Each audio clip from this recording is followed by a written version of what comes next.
the Lord hear his word. அவரை நானே பார்ப்பேன், அந்நிய கண்கள் அல்ல, என் கண்களே அவரை காணும்.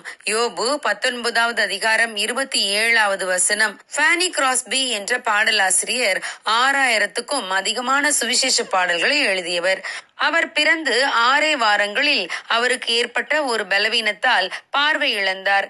அவரிடம் ஒரு போதகர் வந்து, உங்களுக்கு எத்தனையோ கிருபைகளை கொடுத்திருக்கும் தேவன் பார்க்கும் திறனை கொடுக்கவில்லையே என்று அவர் மீது மிகவும் பரிதாபப்பட்டார். அதற்கு ஃபேனி உடனடியாக, உங்களுக்கு ஒரு காரியம் தெரியுமா, ஒருவேளை பிறந்தவுடனே தேவனிடம் விண்ணப்பம் பண்ணும்படியான ஒரு தருணம் எனக்கு கிடைத்திருந்தால் நான் பிறவியிலேயே பார்வையற்றவளாகத்தான் பிறக்க வேண்டும் என்று கேட்டிருப்பேன் என்றார்கள். அதற்கு அந்த போதகர், ஏன் நீங்கள் அப்படி விண்ணப்பம் பண்ண விரும்புகிறீர்கள் என்று கேட்டார். அதற்கு ஃபேனி, ஏனெனில் நான் பரலோகத்திற்கு போன உடனே நான் பார்க்க விரும்பும் முதல் முகம் என் இரட்சகர் இயேசு கிறிஸ்துவின் முகம்தான் என்றார்கள். ஃபேனி எழுதிய பாடல்களில் ஒரு பாடல் மட்டும் அவர்கள் பல வருடங்களாக தான் மட்டும் பாடும்படி வைத்திருந்தார்கள். அந்த ஒரு பாடலும் வெளி உலகுக்கு தெரிய வந்த விதத்தை பற்றி கென்னத் ஆஸ்பெக் என்பவர் தன்னுடைய புத்தகத்திலே இவ்வாறு எழுதியுள்ளார். ஒரு நாள் நார்த்ஃபீல்டில் வேதாகம கருத்தரங்கு நடைபெற்றுக் கொண்டிருந்த போது D.L. மூடி அவர்கள் மிஸ் ஃபேனியிடம் தன்னுடைய அனுபவ சாட்சியை பகிர்ந்து கொள்ளும்படி கேட்டார். முதலில் ஃபேனி மிகவும் தயங்கினாலும் பின்பு எழுந்திருந்து தன்னுடைய அனுபவ சாட்சியை இவ்வாறாக கூறினார்கள். நான் எழுதிய ஒரு பாடல் இருக்கிறது. அந்த பாடல் இதுவரை வெளிவரவில்லை. அந்த பாடலை நான் என் ஆத்மாவுக்கு பாடும் பாடலாக எனக்கென வைத்திருக்கிறேன்.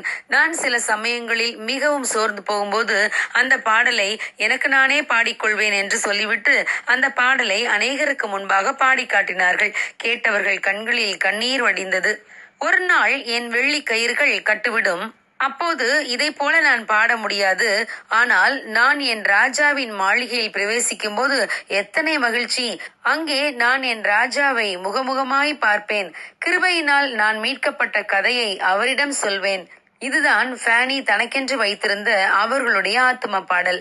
தான் பாடியதைப் போலவே ஃபேனி தன்னுடைய 95வது வயதில் தான் நேசித்து சேவித்த ராஜாதி ராஜா இயேசுவை பார்க்கும்படி மகிமைக்குள்ளே பிரவேசித்தார்கள். பிரியமானவர்களே, இந்த மகிமையின் நம்பிக்கை நமக்கு இருக்கிறதா? அல்லது வாழ்வில் வரும் சிற்சில சோர்வுகளையும் கஷ்டங்களையும் பார்த்து மனமுடிந்து போகிறோமா? பரிசுத்தவானாகிய யோபுவுக்கு எத்தனையோ இழப்புகளும் ஏமாற்றங்களும் கஷ்டங்களும் வந்தன. ஆனாலும் யோபு மனம் தளரவில்லை. தன் மகிமையின் நம்பிக்கையை விட்டுவிடவில்லை. அவர் என் மீட்பர் உயிரோடு இருக்கிறார் என்றும் அவர் கடைசி நாளில் பூமியின் மேல் நிற்பார் என்றும் நான் அறிந்திருக்கிறேன். இந்த என் தோல் முதலானவைகள் அழுகி போன பின்பு நான் என் மாம்சத்திலிருந்து தேவனை பார்ப்பேன். அவரை நானே பார்ப்பேன். அந்நிய கண்கள் அல்ல, என் கண்களே அவரை காணும் என்றார். ஆம், இந்த வாஞ்சை நமக்கும் இருந்தால் உலகத்தின் பாடுகள் நமக்கு ஒரு பொருட்டாக தெரியாது.